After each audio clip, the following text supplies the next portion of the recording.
Being an entrepreneur is such a daunting task. But of course, that is just a perspective generated by your environment. Toxic decision making starts from unstructured complaints, which generally comprise of pastime chit-chat. This chit-chat can significantly influence your strategic decision making and if indeed you make strategic decisions.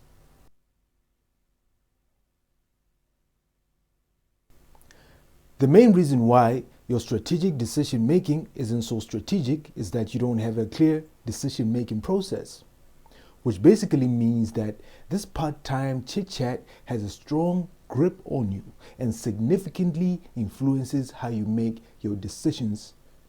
Mind-boggling, isn't it?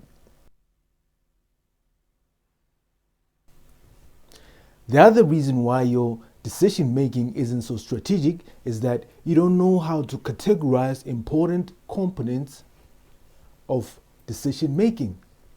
This basically makes you a relatively slower thinker because everything will seem like a surprise to you, making you look ignorant. You'll be like a mechanic who doesn't know where his tools are when it's time to fix a car. Another reason why your decision making isn't so strategic is that you don't know how to manage the decision making process itself. You see, social acceptance is like a drug and it's highly addictive. Succumbing to unstructured complaints embedded in this part-time chit-chat may seem like a norm, but may actually cost your business its reputation.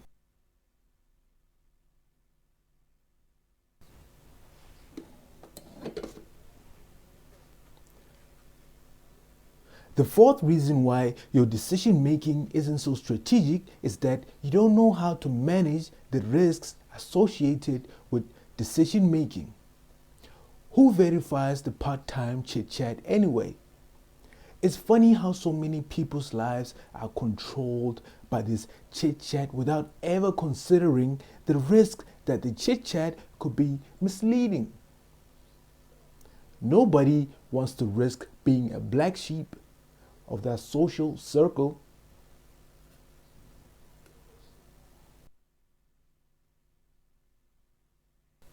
Another reason why your decision making isn't so strategic is that you don't know how to manage your decision making team.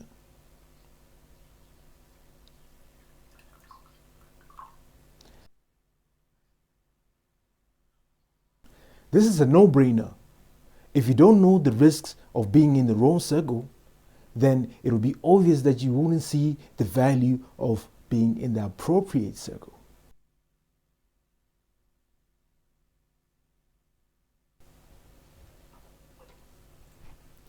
Reason number 6 why your decision making isn't so strategic is that you don't know how to manage the funds that influence your decision making.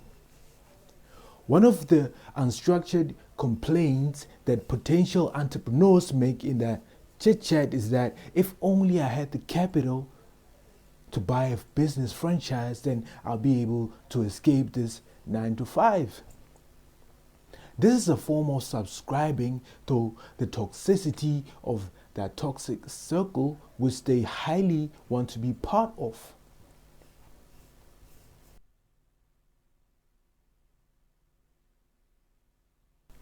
The 7th reason why your decision making isn't so strategic is that you don't know how to maneuver the regulations that influence your strategic decision making. The main regulations that you as a potential entrepreneur should be concerned with is how much you subscribe to the unstructured complaints. Of course, there are different forms of regulations, but we'll discuss that later.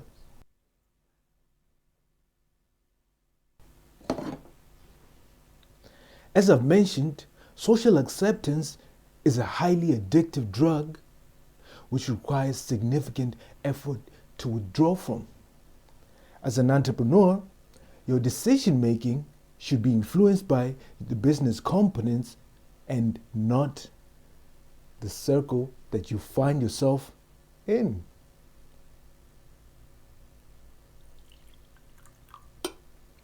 Employees often assume that they don't need entrepreneurial skills because they're getting paid every month, but the inevitable truth is that all employees will retire someday.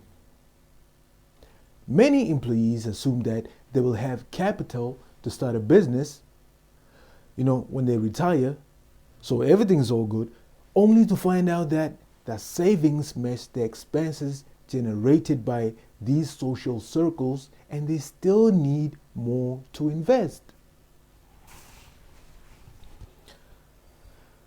There was a man called George.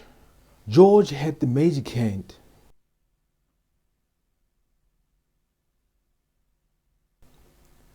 Whatever he touched turned into gold. George constantly won the hearts of the market. Most importantly, George won the heart of Francesca, his most loyal customer.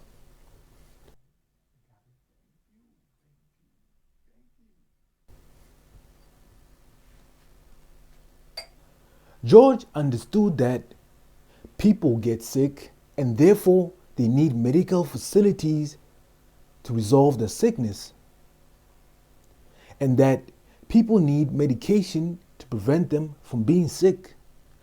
He also understood that they need special diets to prevent illnesses.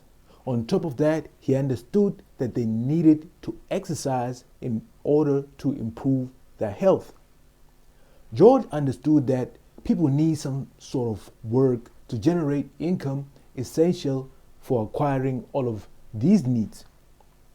Most of all, George understood that in order to work, you must first get some education which will equip you with the skills necessary to manage the above. This is George's magic hand. This is how George manages to turn everything he touches into gold.